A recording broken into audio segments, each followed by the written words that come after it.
everybody. Hey, what's going on? We're doing another podcast. That'll be... The fawn. Anybody next? I'm a giant kangaroo. Yes, he is. I thought that was Spud. No, Ozzy is Australian. Oh, okay. Yeah. Okay. And I'm Blue Dragon. And then as Doc you can Holiday tell from in the the hat. bottom right, left. And I'm Doc. Yes, he is. STFU. So, we're going to start off with Happy Christmas, Happy Birthday, whatever the fuck you want to say. Whatever you had, I hope it was a good one. I don't give a shit. It's fucking another... Merry fucking Christmas. Doesn't give a shit.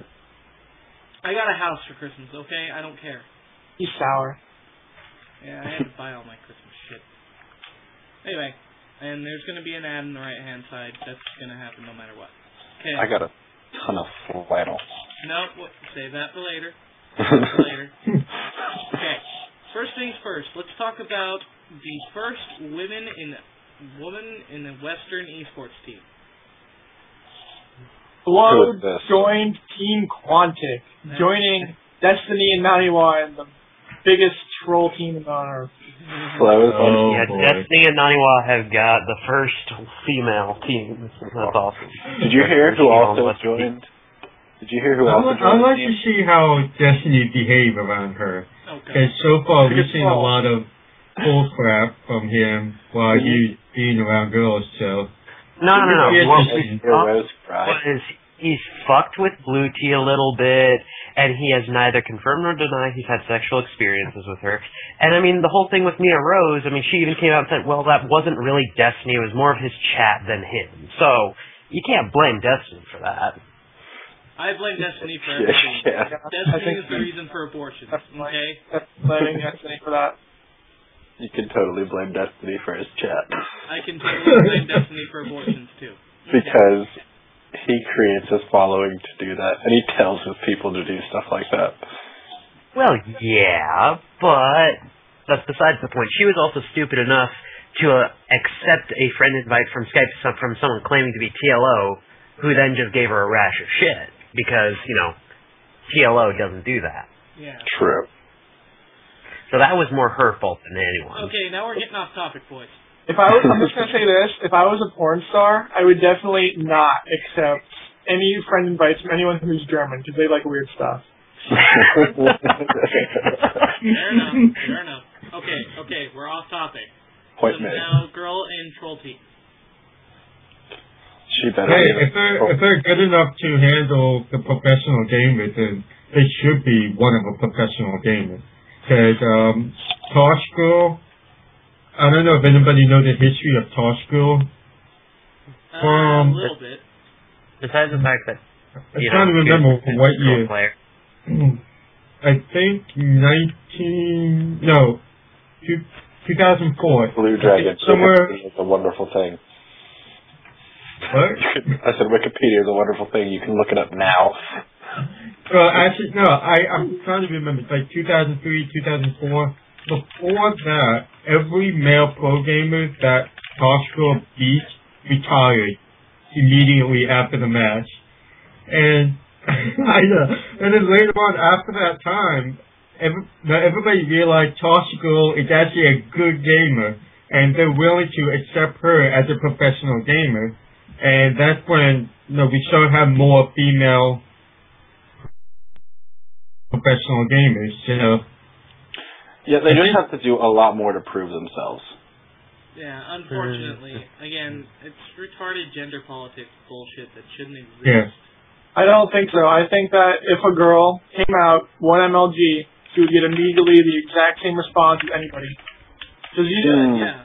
But No, that's what'll happen. Because we're so full of fucking trolls, we can't do a damn thing about it. And by the way, Ozzy, I'm overlapping you like a motherfucker. Overlapping me? Yeah, whenever somebody else talks, you cut out, like, completely. Oh, that sucks. But yeah, I mean, like, it just goes to show, like, even if the community or, like, the audience has never heard of someone, like, at all, like, I guarantee you, like, maybe 30% of the people at MLG Providence had ever seen Leenock before in their lives. When he won, he still got a pretty big standing ovation. He was like, oh yeah, Leenock, this guy's awesome. Well, yeah, he was awesome. He freaking sat there and knocked out players left and right from a. And he's like, what, 16? Exactly. Yeah, and nobody saw where he came from. He's like randomly appeared and started beating off MVP, Nesty, and like beating off all the elite gamers. Nobody saw him. To be fair, Leenock was in Codex before he came to he won the Codex final. And he went that month. He's not consistent in being the Codex.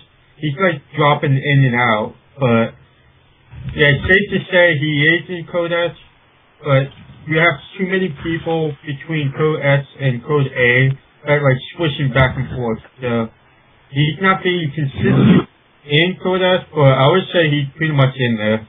You just have too many guys trying to get in Codex. Yeah. So everyone's trying to get into Codex. That's because Codex is where Tasteless is. I mean, come on. Yeah. I'm just saying, everybody's like at that level. Codex is like the highest you can get, pretty much. So who wouldn't want to get in that? It's not even pretty much. Codex is where you want to be. If you're in Codex, then you are best in the world. Oh, god damn it! By the way, Ozzy, your mic is still cutting out, and I don't even think it's overlapped. I can hear you. Okay, I can hear him. Okay, so everyone else can hear me, but LG. Not me, and it's not picking up on my XSplit.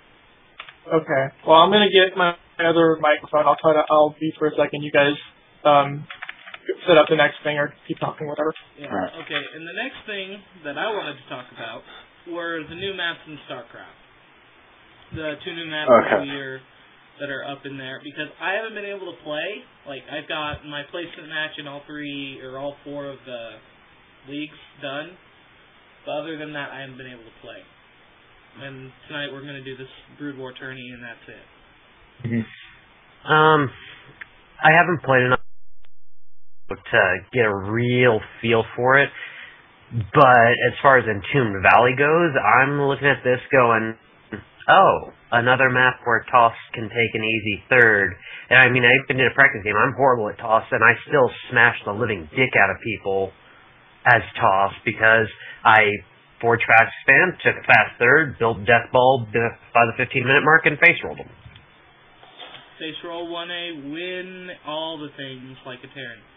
What about you, Blue? Have you played enough? I play a lot of the Tombs map. But I played both Zerg and Toss as you rotate between them. As a Zerg, it's hard to get. Sure, there's a third expansion right there, but you have to break down that wall. And no matter how many spawn colors you set up, you're going to have a hard time defending your natural and your third because there are 3 ways, if I recall, there are 3 ways to get into them, and you have to defend up all of them. As a Toss, well, that's pretty much what Holiday said, Doc Holiday. But I'm usually a 2-base player at the Toss, but I only go to third when I really need it. Like, if the game goes on and on and on and then I take the third. But the one that I'm very confused with is the expansion that have all 4 sides with rock, the one in the middle. I don't get that. I mean, if we're not going to use it, what's the point of trying to get it? I mean, what's the point of having that there? I don't know. It's like the Nazarim Crypt thing where they put the rocks at the choke. It's just there because they need rocks. Well, the Nazarim Crypt one, they put that there, like, the actual reasoning behind it, I saw an interview on it, where they basically sat there and went, well, we put rocks here because it creates a tighter choke, leading to a much easier defense than natural. I can defend Nazarim Crypt with 2 spines and an Evo chamber as Zerg, versus, say, Tal'Darim, where I need at least 3 spines, an Evo chamber, and possibly a 4th spine if I'm going against a Terran that's doing Hellions. I mean, it's just easier to defend your natural. That's why they pulled it out. Can you hear me now? Yeah, we can hear you good. Yeah. Much better? Oh, okay. Yeah. Better quality, too. Yeah, it's my. I have the snowball up now, so. I need to get that paycheck. Okay. Okay, Fawn, have you played it all? I have played, but not on these maps. I'm looking at Arid Plateau though right now, and nobody's really mentioned it. For Zerg, at least, it seems really easy to get 3 bases. Like really easy. Yeah, we talked about that the first time we saw those maps. No. I've done a few rounds on it as Zerg, and taking the 3rd is easy.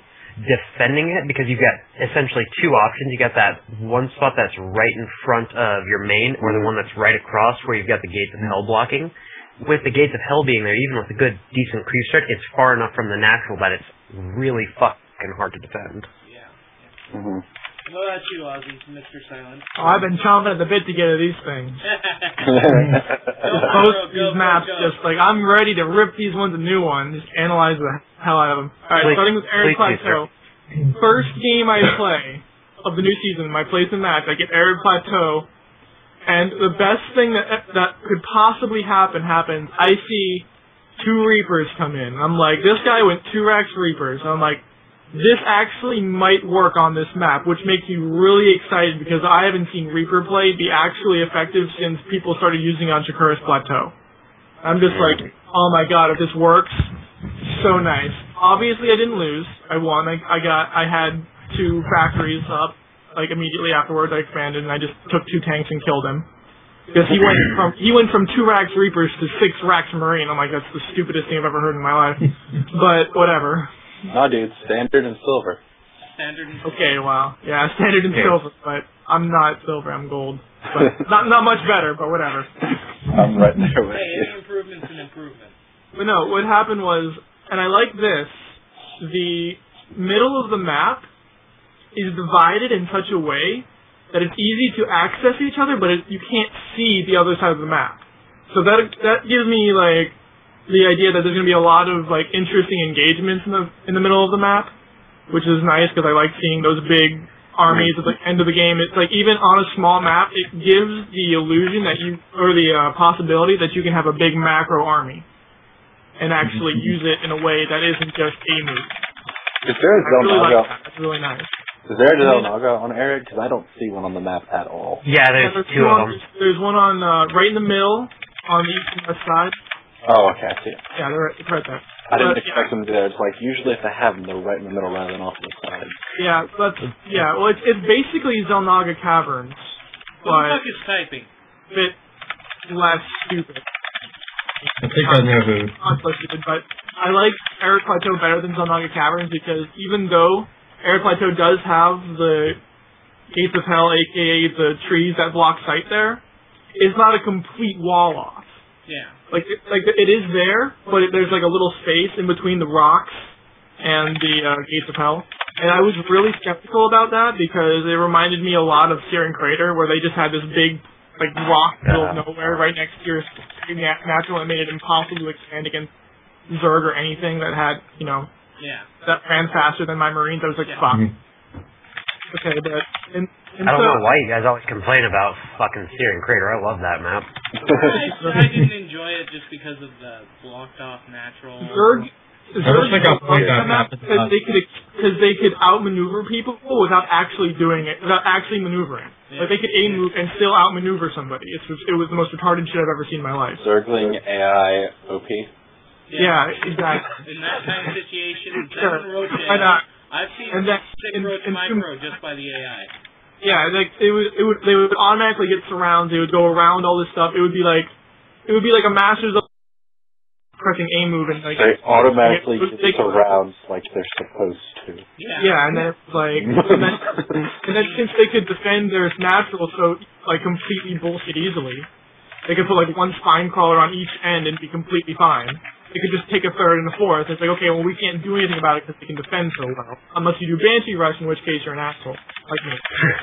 Yeah, Banshee 111 for the win. A 111 might work. 2-4 Banshee might work. But the point is, you couldn't macro game against Zerg on Searing Crater. And you can't, and you definitely can on Arid Plateau, which makes it okay.